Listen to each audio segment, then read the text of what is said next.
తాకట్లో ఉన్న మీ బంగారాన్ని విడిపించి ఆ రోజు ఆన్లైన్ రేటుకి కొంటాం. Sharma gold company. నమస్కారం అండి, సుమన్ టీవీకి స్వాగతం. నేను గీతాంజలి. ఇవాళ మనతో పాటు ఉన్న అతిథి శ్రీ గురు కరుణామయ్య గురువు గారు. వారు శ్రీ విద్యాపీఠం వ్యవస్థాపకులు. అలాగే 45 సంవత్సరాలుగా అమ్మవారి ఉపాసన చేస్తూ ఎంతో మందికి మంత్రోపదేశం చేసిన గురువర్యులు. వారితో మాట్లాడి మనకున్నటువంటి సందేహాలకు సమాధానాలు తెలుసుకుందాం. గురుగారు నమస్కారం అండి. నమస్కారం. గురుగారు, జెన్జీ ఎంత ఫాస్ట్ జనరేషన్ అంటే ఇలా చెప్పగానే ఇలా పసిగట్టేస్తారన్ని. అక్కడి వరకు బాగానే ఉంది, కానీ వాళ్ళకి ఏమన్నా కావాలంటే చాలా ఇన్స్టెంట్ గా అప్పటికప్పుడు కావాలి. ఓపిక ఉండట్లేదు. విపరీతంగా ఎలా అయిపోయిందంటే వాళ్ళు చెప్పింది కరెక్ట్, ఎవరు మాకు సలహాలు ఇవ్వక్కర్లేదు, మేము అన్ని ఆలోచించుకోగలం అనే స్టేజ్ లో ఉన్నారు. ఒకందుకు మంచిదే కావచ్చు, తర్వాత వాళ్ళు ఫేస్ చేసే ప్రాబ్లమ్స్ బట్టి చెప్తే వినరు మీరు అని మనలాంటి వాళ్ళు అనుకోవాలి. అంటే ఇప్పుడున్న జనరేషన్ చూస్తే మీకు ఏమనిపిస్తుంది? వాళ్ళు ఎటు వెళితే బాగుంటుంది అనిపిస్తుంది? మీ సలహా చాలా అవసరం. మీరు ఏమన్నారు, సొంత తల్లిదండ్రులు చెప్తేనే వినిపించుకోని స్థితిలో ఉన్నప్పుడు ఎవరో గురు కరుణామే చెప్పి ఈ వీడియో చూసి ఏమి చూస్తారు? అసలు మీరు జెన్ జీ అన్న అక్షరం తీస్తే జెన్ జెడ్ వస్తుంది. చివరికి వెళ్ళారు, ఇంక ముందుకు వెళ్ళలేరు వాళ్ళు, మళ్ళీ ఏకి వస్తారు. అంతేనా? ఓర్పుగా చూడాలి. అంటే they are against the wall. వాళ్ళు ఇలా అవ్వడానికి నేను వాళ్ళని తప్పు పట్టిన, వాళ్ళ పేరెంట్స్ జనరేషన్ అక్కడ ఫోకస్ చేస్తాను. నా జనరేషన్ అప్పుడు మా నాన్నగారు, నేను హరికెన్ లాంతర్ పెట్టి చదువుకున్నాం, తెలుసు కదా మీకు, చిన్న దాని ముందు పడుకునేవాడు, చదువుకునేవాడు. మా నాన్నగారు నాతో పాటు మేలుకునేవారు. మా అందరూ, మేము ముగ్గురు అన్నదమ్ములు, ఒక అక్క. అంతసేపు ఆయన మేలుకునేవాడు. నేను ఎప్పుడైనా అశోకుడు చెట్లు నాటను, అశోకుడు అని చెప్పి శివాజీ గణేషన్ గురించి చెప్పేవాడిని. సినిమాకి అంటే నిద్ర వస్తుంది అనమాట, తూగిపోతూ చదువు చదువుకో తోక్కో అని వెనకాల వాడికి అంత పకడ్బందీగా నా వెనకాతలు ఉండేవాడు. మాట్లాడేవారు, స్కూల్లో ఏం జరిగింది అడిగేవారు. అంచేత parents used to spend quality time with the children. అక్కడ రావాలి మొట్టమొదటి క్వాలిటీ టైం. అంటే నువ్వు చదివావా, చదువుకున్నావా, చదువుకో, ఫస్ట్ రావాలి, వాడిని చూడు ఎంత వచ్చిందో ర్యాంకు, కంపేర్ చేస్తూ ఉంటాం. నువ్వు డిప్రెషన్ కారణం అవుతుంటావు, వీడి శక్తి ఎంతో తెలియదు, వీడి ఇంటెలిజెన్స్ ఎంతో తెలియదు, ఫోర్స్ చేస్తూ ఉంటావు. వాడితో ఒక వీడియో గేమ్ నువ్వు ఎప్పుడూ ఆడలేదు, దాన్ని ముట్టుకుంటేనే పాపం అన్నట్టు చూస్తున్నావు. ఒక్కసారి ఆడు, వాడు బోర్ కొట్టేస్తుంది, వాడికి వెంట అవుట్ లేడు, వాడు మాట్లాడి వాడు లేడు, వాడు ఎక్కడికి వెళ్తాడు ఎంటర్టైనింగ్కి? వాడు చేసేది రైట్ అని నేను. కానీ ఆ కారణం పోస్తేనే కిటికీ తెరుస్తావు, కిటికీ తెరిస్తేనే పక్కింటి వాళ్ళని చూస్తావు. పక్కింటి వాళ్ళు చూడడం వాడి తప్పైతే పోతే చేయడం నీ తప్పు. నువ్వు క్వాలిటీ టైం స్పెండ్ చేసి, కొంతమంది ఉన్నారు మంచివాళ్ళు ఇప్పటికీ పేరెంట్స్, వాళ్ళతో ఏదైనా ఎలా ఉంది, బాగుందా అని. నేను మా పిల్లలతో సురాంగ్ అని డాన్స్ ఆడేవాడిని 40 ఏళ్ళు చిన్నగా. వాళ్ళకి ఇష్టం, డాడీ వెళ్ళి చిన్నపిల్లల గొంతుతున్నావు డాడీ, నేను చిన్నపిల్లాడినే, పెద్దవాడిని కాదు, జోకులు వేసేవాళ్ళు. ఇలాగ ఒక ఫ్రెండ్లీ అట్మాస్ఫియర్ ఇంట్లోనే క్రియేట్ చేస్తే వాళ్ళు పెద్దగా గేమ్స్కి దానికి వెళ్ళాల్సిన అవసరం లేదు. ఇప్పుడు ఎవరో 3 పిల్లలు గేమ్స్ ఆడలేదని దూకి చచ్చిపోయారన్నారు. అసలు అంతవరకు స్థితి రావడానికి కారణం ఏంటి? కొంతవరకు వీళ్ళు కూడా టెంపరీగా వచ్చే ఆనందాన్ని నువ్వు చూస్తున్నావే కానీ, పిల్లలకి చెప్తున్నాను, అందరూ సీఈఓలు అయిపోతూ ఉంటారు. ఈ గేమ్స్ మోదులో పడి, వీడియో గేములు, ఇన్స్టాగ్రాములు వీటిలో పడివాడు చదువు సరిగ్గా లేక పాకతోక ఫెయిల్ అయిపోతూ అక్కడితో ఆపేసి ఏదో చిన్న జానాబెత్తడు ఉద్యోగంతో గడిపాడు. నీకు వచ్చి భార్య అంతే, ఇంత అయిపోతున్నాం. నేను ఎప్పటికీ పిల్లలకు చెప్తాను, ఒక్క 6 ఏళ్ళు ఇంకేది ఆలోచించి కష్టపడితే 40 ఏళ్ళు హాయిగా ఉంటావు.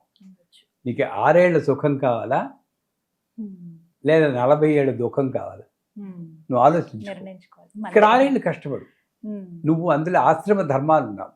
నువ్వు విద్యార్థిగా ఉన్నప్పుడు విద్య మీదే నువ్వు ఫోకస్ చేయాలి. పెళ్లి చేసుకున్న సంసారం మీదే ఫోకస్ చేయాలి. నాలా వయసు అమ్మవారి మీదే ఫోకస్ చేయాలి. అంతే.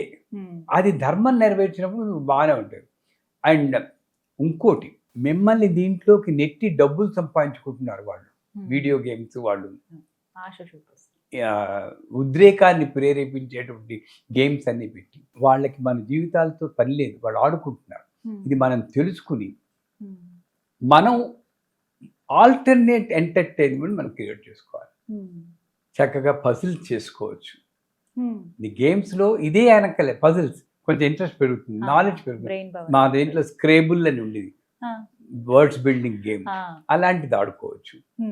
లేదా దీంట్లో సాల్వింగ్ ది మిస్టరీ అని చెప్పి ఎవడు మర్డర్, దాని logical brain thinking, find the difference between two, ఇట్లాంటి ఏదో ఒకటి ఎంగేజ్ పెట్టుకో. ఒక రోజులో నువ్వు ఒక గంట, ఏదో ఒక లిమిట్ ఉండాలి. ఒక గంట నేను 2 గంటలు నేను ఎంటర్టైన్మెంట్ పెట్టుకుంటాను. ఆ ఎంటర్టైన్మెంట్ కూడా నా జీవితాన్ని శాసించే ఎంటర్టైన్మెంట్ కాకుండా నేను నా కంట్రోల్లో ఉంచుకుని నేను ఎంటర్టైన్ చేసుకుని ఎంటర్టైన్మెంట్ పెట్టుకో. ఓ సినిమా చూడు, పర్లేదు, తప్పులేదు, కానీ మంచి సినిమా, నీకు ఒక ఇన్స్పిరేషన్ కలిగించే సినిమా, అలాంటిది చెయ్యి. ఒక సినిమా ఉంది, చాలా బ్యాంక్రప్ట్ అయిపోయి అక్కడుండి వాడు మెట్టుగా వచ్చి ఇంకో సీఈఓ అయిపోతాడు. అలాంటిది చూడు, హోప్ వస్తుంది. దాని తర్వాత ఈ 2 అయిపోగానే నువ్వు వెంటనే మామూలు చదువులో పడాలి. ఈ గ్యాప్ లేకుండా, బౌండరీ లేకుండా 24 గంటలు ఎంతమంది స్టడీ చేస్తున్నాను. నువ్వు నాకైనా సరే గురువుగా ఉండి మన వాళ్ళు పంపించి వాట్సాప్ మెసేజ్ రిప్లై ఇచ్చి నా మెడ నొప్పి పెడుతుంది తెలుసా. ఇలా చూస్తాం కదా, ఇది ఈ వయసులో నాకు ఇలా చూడమంటాడు, నాకు ఎలా కుదురుతుంది? అంచేత నీ చిన్నప్పుడే నీ హెల్త్ పాడు చేసుకుంటున్నావు మొబైల్స్ చూసి. ఆ రకంగా హెల్త్ పాడైంది, విద్య పాడైంది. ఇదంతా అవసరమా? ఈ కాస్త ఇంకొక ధర్మ ప్రకారం, నేను ధర్మాన్ని చెప్తాను కాబట్టి ధర్మ ప్రకారం చూస్తే, నేను ప్రపంచ దేశం 34 కంట్రీస్ తిరిగాను ఇప్పటి వరకు. ఏ కంట్రీలో చూసినా ఎవరు ఉన్నతంగా ఉన్నారంటే తల్లిదండ్రుల మాట జవదాటని వాడే అక్కడ ఉన్నాడు. నేను ఇప్పటికీ చెప్తాను, నా తల్లి మీద ఎప్పుడు నేను మాట ఎత్తలేదు. అన్నం ముట్టుకోగానే చేయి కడుక్కో, కొంచెం ఇలా చేయి నీళ్ళు కడుక్కోరా అంటని నేనేనాడు ఎందుకు అని అడగలేదు. ఇప్పటికీ నేను కడుక్కుంటా, ఇప్పటికీ నాకు తెలియదు ఎందుకు కడుక్కోవాలో, మా అమ్మ చెప్పిన కడుక్కున్నా అంతే. అదొక్కటే, నేను లాజికల్గా ఆలోచించకుండా మా అమ్మ చెప్తే కడుగుతాను అంతే. ఆ గౌరవం ఇచ్చేది. ఎప్పుడు 3:30కి లేచేవాడిని అండి చిన్నప్పుడు, 5 ఏళ్ళప్పుడు 3:30కి లేచేవాడిని పాల కోసం. అమ్మని నాన్నని గౌరవంగా చూసుకుంటే బ్రహ్మాండమైన జీవితం ఇచ్చింది అమ్మవారు నాకు. పోనీ చదువులో ఓహో బ్రహ్మాండం అంటే 8 ఏళ్ళు చదివాను, 5 ఏళ్ళు ఇంజనీరింగ్ కోసం డిమ్కిల్. అలాంటి వాడికి అమెరికాలో ఉద్యోగం ఇచ్చింది అమ్మవారు. ఎందుకు? మా అమ్మ నాన్న. ఆ రకంగా ఆలోచించినా కూడా నేను అమ్మా నాన్నకి గౌరవం ఇచ్చి వాళ్ళని బాధ పెట్టించి పనులు నేను చేయలేదు కాబట్టి నాకు ఇది వచ్చింది.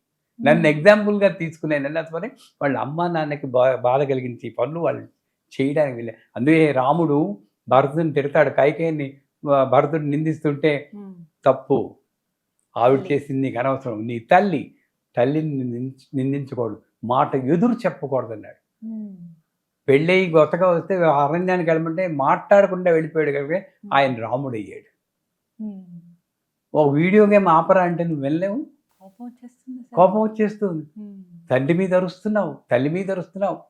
అందుకే పిల్లలు చెప్తాను, నీకు ఒక 5 కిలోల రాయి ఇస్తాను, కడుపు కట్టుకో, 9 నెలలు తిరుగు, దాంతో పడుకో, అప్పుడు తెలుస్తుంది నీ తల్లి నిన్ను ఎలా కనిందో.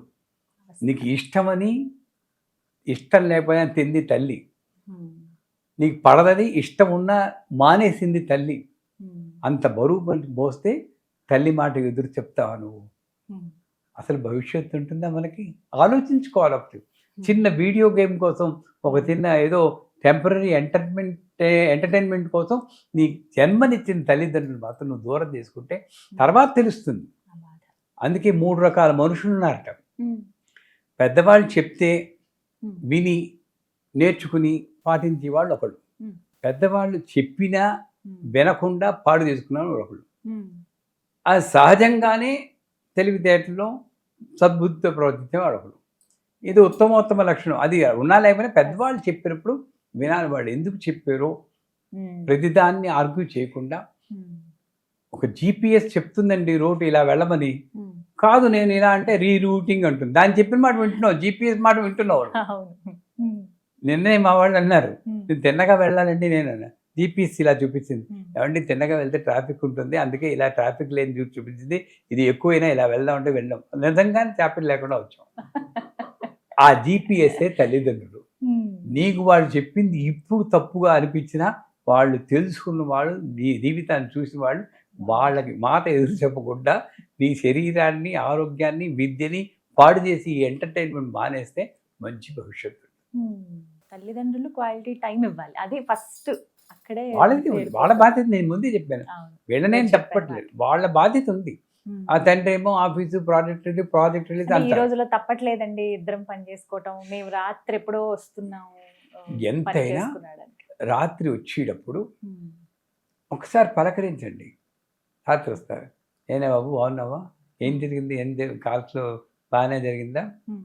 ఆదివారం ఉంటుంది ఎక్కడో ఒక చోట టైం. అవును. వాళ్ళకి ఏంటంటే ఏదో ఒక టైంలో నాతో వీళ్ళు మాట్లాడుతున్నారా అని వదిలితే చాలు. ఉమ్. వాళ్ళకి తెలుసు మీరు పొద్దున్న నుండి రాత్రి దాకా కష్టపడుతున్నారని. ఉమ్. ఉద్యోగం మానేసి కూర్చోమంటం లేదు. నాతో నన్ను లెక్క పెట్టకుండా వెళ్తున్నాడంటే ఇంకో ఎవరిని వెతుక్కుంటాడు వాడు. ఉమ్. ఇంకోటి, ఉమ్. వాడు ఏదైనా చిన్న తప్పు చేస్తే దాన్ని దండించకండి. పెన్ను విరక్కొట్టేసాను కాదు, ఉమ్. బుద్ధిని తెల్లదా వెళ్ళవా, పెన్ను విరక్కొట్టేసావు అని వాడిని తీసేసి ఉమ్. కొట్టినంత పని చేస్తాం మనం. ఉమ్. నా చిన్నప్పుడు నా మామయ్య గారు కొడుకు, ఉమ్. నేను అప్పుడు మహా ఉంటే 12 ఏళ్ళు ఉంటాయేమో, ఆ. కాకినాడలో. వాడు వచ్చి డాడీ ఈ పైలట్ పెన్ను విరక్కొట్టేసాను డాడీ ఉమ్. అన్నాడు. ఉమ్. ఇలా కాగలించుకుని, మా నాన్నే నిజం చెప్పావు, గుడ్, అలా నిజం చెప్పాలి, ఇంకెప్పుడు చేయకూడదు, విరక్కొట్టకూడదు. ఇది correct way of handling the children. Um. వాడు పెన్ను విరక్కొట్టే ఇప్పుడు తిట్టే ఉమ్. రేపు పొద్దున్న ఎవరో వేరే దేశ వాడిని పెళ్లి చేసుకుని ముందు నిల్చుకుంటారు. ఎందుకు చెప్పలేదంటే పెన్ను విరక్కొట్టే తిరిగేవు, ఇది చెప్తే నన్ను ఏం చేస్తానో భయం ఉంటాడు. ఒప్పుకుంటారా? అది ఇంకా పెద్ద నొప్పి కదా. సో అది వాడిని నిజం చెప్పుకొని ఓపెన్ అప్ చేసుకోవాలి మీతో తల్లిదండ్రులు. అంటే అందుకే వేదం కూడా చెప్తుంది, 5 ఏళ్ల వరకే నీ పిల్లల వాళ్ళు, తర్వాత నువ్వు హితుడివి అంటుంది, స్నేహితుడివి. ఉమ్. హితుడు మంచి చెప్పడం వరకే, వాడు వింటాడా లేదా తర్వాత వింటాం. ఉమ్. అప్పుడేంటి వెంటౌట్ చేస్తాడు వాడు, ఉమ్. అన్నీ చెప్పుకుంటాడు. అప్పుడప్పుడు అదంతా. అలా ఉండడం మంచిది కాదు కదరా, ఉమ్. నన్ను చూడండి అలా అంటే అని చెప్పి ఊరుకో, ఉమ్. తప్పకుండా బాగుంటారు. కానీ మార్పు చిన్న వస్తుంది. విషయానికి పదే తిట్టి చేస్తుంటే ఉమ్. ఇప్పుడు ఏం చెప్పినా తిడుతూ ఉంటారు అని బయటికి వెళ్తుంటారు. కొంతవరకు అది వీళ్ళు తగ్గించుకోవాలి. వీళ్ళు కూడా తల్లిదండ్రుల మీద రెస్పెక్ట్ పెట్టుకుని, విద్య మీద శ్రద్ధ పెట్టుకుని, నా భవిష్యత్తుని దృష్టిలో ఉంచుకుని, రేపు పొద్దున్న నాకు పెళ్ళి అయితే భార్య భర్త పిల్లల్ని సరిగ్గా చూసుకోవాలి, మంచి లెక్సస్ కారు, టెస్లా కార్లు అవన్నీ కొనుక్కోవాలి, నాకు ఉండాలి. ఉమ్. ఉండాలంటే డబ్బు సంపాదించే ఉద్యోగం, చదువు ఉండాలి, చదువు ఉండాలంటే శ్రద్ధ ఉండాలి. ఉమ్. అవన్నీ ఆలోచిస్తే ఆటోమేటిక్గా నువ్వు కంట్రోల్లో ఉంటావు. ఉమ్. సో చాలా ఇద్దరిది విలువైన రెస్పాన్సిబిలిటీ. సలహా. థ్యాంక్ యూ గురుగారు, ధన్యవాదాలండి. శ్రీమాత్రం.